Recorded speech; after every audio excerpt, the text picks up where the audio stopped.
ನೋಡಿ ಫ್ರೆಂಡ್ಸ್, ನಾನು ಹೇಗೆ ಕೋಳಿ ಸಾರು ಮಾಡ್ತೀನಿ ಅನ್ನೋದನ್ನು ಇವತ್ತಿನ ವಿಡಿಯೋದಲ್ಲಿ ನಿಮಗೆ ತೋರಿಸ್ಕೊಡ್ತಾ ಇದ್ದೀನಿ. ಇಷ್ಟ ಆದರೆ ನೀವು ಸಹ ಈ ರೀತಿ ಟ್ರೈ ಮಾಡಿ ನೋಡಿ. ನಾನಂತೂ ಗ್ಯಾರಂಟಿ ಹೇಳ್ತೀನಿ, ತುಂಬ ರುಚಿಯಾಗಿರುತ್ತೆ. ಇದನ್ನು ಮಾಡಲಿಕ್ಕೆ ನೋಡಿ, ಒಂದು ಪಾತ್ರೆಯನ್ನು ಗ್ಯಾಸ್ ಫ್ಲೇಮ್ ಮೇಲೆ ಇಟ್ಟಿದ್ದೀನಿ. ಅದಕ್ಕೆ ಒಂದು ದೊಡ್ಡ ಗಾತ್ರದ ಈರುಳ್ಳಿ ಮತ್ತು ಒಂದು ಟೊಮೆಟೊವನ್ನು ಸಣ್ಣಗೆ ಕಟ್ ಮಾಡಿ ಹಾಕ್ತಾಯಿದ್ದೀನಿ. ಜೊತೆಗೆ ಸ್ವಲ್ಪ ನೀರನ್ನು ಹಾಕ್ತಾಯಿದ್ದೀನಿ. ಹಾಗೆಯೇ ಒಂದು 1/4 ಟೀ ಸ್ಪೂನಷ್ಟು ಅರಿಶಿನ ಹಾಕಿ 2 ನಿಮಿಷ ಇದನ್ನು ಚೆನ್ನಾಗಿ ಬೇಯಿಸ್ಕೊಂಡು ಬಿಡಬೇಕು. ಟೊಮೆಟೊ ಎಲ್ಲ ಚೆನ್ನಾಗಿ ಕರಗುತ್ತೆ. ಆನಂತರ ಇದಕ್ಕೆ ಚಿಕನನ್ನು ಹಾಕ್ಕೊಳ್ಳೋದು. ನಾನಿಲ್ಲಿ 1.5 kg ಚಿಕನನ್ನು ಕ್ಲೀನ್ ಮಾಡಿ ಇಟ್ಕೊಂಡಿದ್ದೀನಿ. ಅದನ್ನು ಈಗ ಇದಕ್ಕೆ ಹಾಕಿ ಸರಿಯಾಗಿ ಮಿಕ್ಸ್ ಮಾಡ್ತೀನಿ.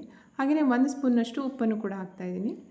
ನೋಡಿ, ಈ ರೀತಿ ಚಿಕನನ್ನು ಬೇಯಿಸ್ಕೊಳ್ಳೋದ್ರಿಂದ ಚಿಕನ್ ತುಂಬ ಸಾಫ್ಟ್ ಆಗುತ್ತೆ, ಹಾಗೆಯೇ ಬೇಗ ಬೇಯುತ್ತೆ. ನಾನು ಯಾವಾಗಲೂ ಚಿಕನ್ ಸಾರು ಮಾಡುವಾಗ ಚಿಕನ್ ಬೇಯಲಿಕ್ಕೆ ಒಗ್ಗರಣೆ ಮತ್ತು ಎಣ್ಣೆ ಆ ರೀತಿ ಏನೂ ಮಾಡಲ್ಲ. ಸಿಂಪಲ್ಲಾಗಿ ಈರುಳ್ಳಿ, ಟೊಮೆಟೊ ಮತ್ತು ನೀರಲ್ಲಿ ಚಿಕನನ್ನು ಬೇಯಿಸ್ಕೊಂಡು ಬಿಡ್ತೀನಿ. ತುಂಬ ಚೆನ್ನಾಗಿ ಬೇಯುತ್ತೆ.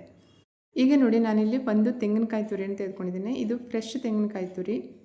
ಈಗ ಈ ತೆಂಗಿನಕಾಯಿ ತುರಿಯನ್ನು ಒಂದು ಮಿಕ್ಸರ್ ಜಾರಲ್ಲಿ ಹಾಕ್ಕೊಂಡು ಗ್ರೈಂಡ್ ಮಾಡ್ಕೊಳ್ಬೇಕಾಗತ್ತೆ. ಗ್ರೈಂಡ್ ಮಾಡಲಿಕ್ಕೆ ಎಷ್ಟು ನೀರು ಬೇಕಾಗುತ್ತೆ ಅಷ್ಟು ನೀರನ್ನು ಹಾಕ್ಕೊಂಡು ಒಂದು 2 ನಿಮಿಷ ಗ್ರೈಂಡ್ ಮಾಡಿಕೊಂಡ್ರೆ ಸಾಕು. ತುಂಬ ಸಾಫ್ಟಾಗಿ ಮಾಡ್ಕೊಳ್ಳೋದೇನು ಬೇಡ. ನೋಡಿ, ಇದನ್ನು ಗ್ರೈಂಡ್ ಮಾಡ್ಕೊಂಡಿದ್ದಾಯ್ತಲ್ಲ. ಈಗ ಇದನ್ನು ನಾನೊಂದು ಜರಡಿಯಲ್ಲಿ ಹಾಕಿ ಹಾಲನ್ನು ಹಿಂಡ್ಕೊತಾ ಇದ್ದೀನಿ. ನೀವು ಬೇಕಾದರೆ ಕಾಟನ್ ಬಟ್ಟೆಯಲ್ಲಿ ಹಾಕಿ ಹಾಲನ್ನು ಹಿಂಡ್ಕೋಬೋದು. ನಿಮ್ಗೆ ಹೇಗೆ ಈಸಿ ಆಗುತ್ತೆ ಆ ರೀತಿ ಮಾಡ್ಕೋಬೋದು. ನೋಡಿ, ಗಟ್ಟಿಯಾಗಿರುವಂಥ ತೆಂಗಿನಕಾಯಿ ಹಾಲು ರೆಡಿ ಆಯಿತು. ಈಗ ಇದನ್ನು ಸೈಡಲ್ಲಿ ಇಟ್ಕೊಂಡು ಮಸಾಲೆ ಏನು ಮಾಡ್ತಾಯಿದ್ದೀನಿ. ಮಸಾಲೆ ಮಾಡಲಿಕ್ಕೆ ಒಂದು ಫ್ರೈ ಪ್ಯಾನಲ್ಲಿ 2 ಟೀ ಸ್ಪೂನ್ನಷ್ಟು ಎಣ್ಣೆಯನ್ನು ಹಾಕ್ಕೊಂಡಿದ್ದೇನೆ. ಅದಕ್ಕೆ ಒಂದು 15ರಿಂದ 20 ಬ್ಯಾಡಗಿ ಮೆಣಸನ್ನು ಹಾಕ್ಕೊಂಡು ಗರ್ಗರಿ ಆಗೋ ತನಕ ಲೋ ಫ್ಲೇಮಲ್ಲಿ ಚೆನ್ನಾಗಿ ಇದನ್ನು ಹುರ್ಕೊಳ್ಬೇಕು. ಹುರಿದಾದ ನಂತರ ಅದನ್ನು ಇನ್ನೊಂದು ಪ್ಲೇಟಲ್ಲಿ ಎತ್ತಿಟ್ಕೊತಾ ಇದ್ದೀನಿ. ಹಾಗೆಯೇ ಮತ್ತೆ ಅದೇ ಫ್ರೈ ಪ್ಯಾನಲ್ಲಿ ಮತ್ತೆ 2 ಟೀ ಸ್ಪೂನ್ನಷ್ಟು ಎಣ್ಣೆಯನ್ನು ಹಾಕ್ಕೊಂಡು ಅದರಲ್ಲಿ ಮೀಡಿಯಮ್ ಗಾತ್ರದ 2 ಈರುಳ್ಳಿಯನ್ನು ಈ ರೀತಿ ಸ್ಲೈಸ್ ಮಾಡಿ ಹಾಕ್ತಾಯಿದ್ದೀನಿ. ಹಾಗೆಯೇ ಒಂದು ದೊಡ್ಡ ಗಾತ್ರದ ಬೆಳ್ಳುಳ್ಳಿ ಎಸಳನ್ನು ತೆಗೆದು ಹಾಕ್ತಾಯಿದ್ದೀನಿ. ಹಾಗೆಯೇ 2 ಹಸಿಮೆಣಸಿನಕಾಯಿ, 1.5 ಇಂಚು ಶುಂಠಿ, ಇವಿಷ್ಟನ್ನು ಚೆನ್ನಾಗಿ ಹುರ್ಕೊಳ್ಬೇಕು. ನೋಡಿ, ಈ ರೀತಿ ಕಲರ್ ಚೇಂಜ್ ಆಗಬೇಕು. ನಂತರ ಇದಕ್ಕೆ 3 ಟೇಬಲ್ ಸ್ಪೂನ್ ಧನಿಯಾಕಾಳು, 2 ಟೀ ಸ್ಪೂನ್ ಸೋಂಪು, 1 ಟೀ ಸ್ಪೂನ್ ಜೀರಿಗೆ ಇವಿಷ್ಟನ್ನು ಹಾಕಿ ಮೊದಲಿಗೆ ಒಂದು 2 ನಿಮಿಷ ಲೋ ಫ್ಲೇಮಲ್ಲಿ ಹುರ್ಕೊಳ್ಬೇಕು. ಆನಂತರ ಇದಕ್ಕೆ ಗರಂ ಮಸಾಲೆಯನ್ನು ಹಾಕ್ತಾಯಿದ್ದೀನಿ. ಚಕ್ರ ಮೊಗ್ಗು, ಲವಂಗ, ಏಲಕ್ಕಿ, ಜಾವಿತ್ರಿ, ಕಾಳುಮೆಣಸು, ಪಲಾವ್ ಎಲೆ, ಜಾಯಿಕಾಯಿ, ಚಕ್ಕೆ, ಕಲ್ಲು ಹೂವು ಮತ್ತು ಕಸಕಸೆ.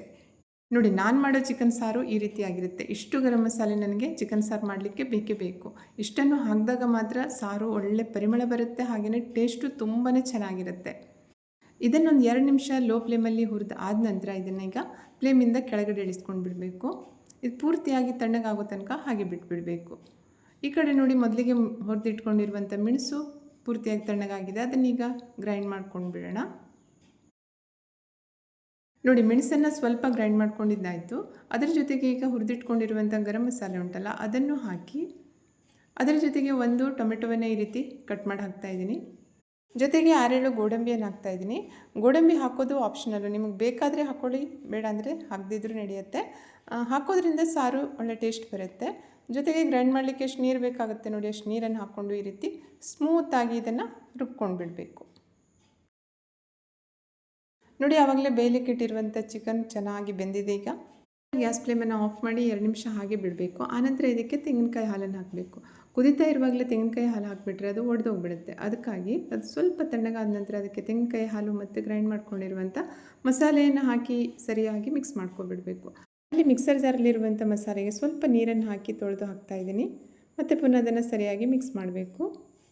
ಈಗ ಟೇಸ್ಟನ್ನು ನೋಡಿಕೊಂಡು ಉಪ್ಪೇನಾದರೂ ಬೇಕು ಅಂದರೆ ಆ್ಯಡ್ ಮಾಡಿಕೊಂಡು ಫ್ಲೇಮನ್ನು ಹೈಯಲ್ಲಿಟ್ಟು 10-12 ನಿಮಿಷ ಇದನ್ನು ಚೆನ್ನಾಗಿ ಕುದಿಸ್ಕೊಂಡು ಬಿಟ್ಟರೆ ರುಚಿಯಾಗಿರುವಂಥ ಚಿಕನ್ ಸಾರು ರೆಡಿ ಆಗುತ್ತೆ. ಕೊನೆಯದಾಗಿ ಇದಕ್ಕೆ ಸ್ವಲ್ಪ ಕಟ್ ಮಾಡ್ಕೊಂಡಿರುವಂಥ ಕೊತ್ತಂಬರಿ ಸೊಪ್ಪನ್ನು ಹಾಕಿ ಮಿಕ್ಸ್ ಮಾಡಿ ಫ್ಲೇಮನ್ನು ಆಫ್ ಮಾಡಿಬಿಡಿ.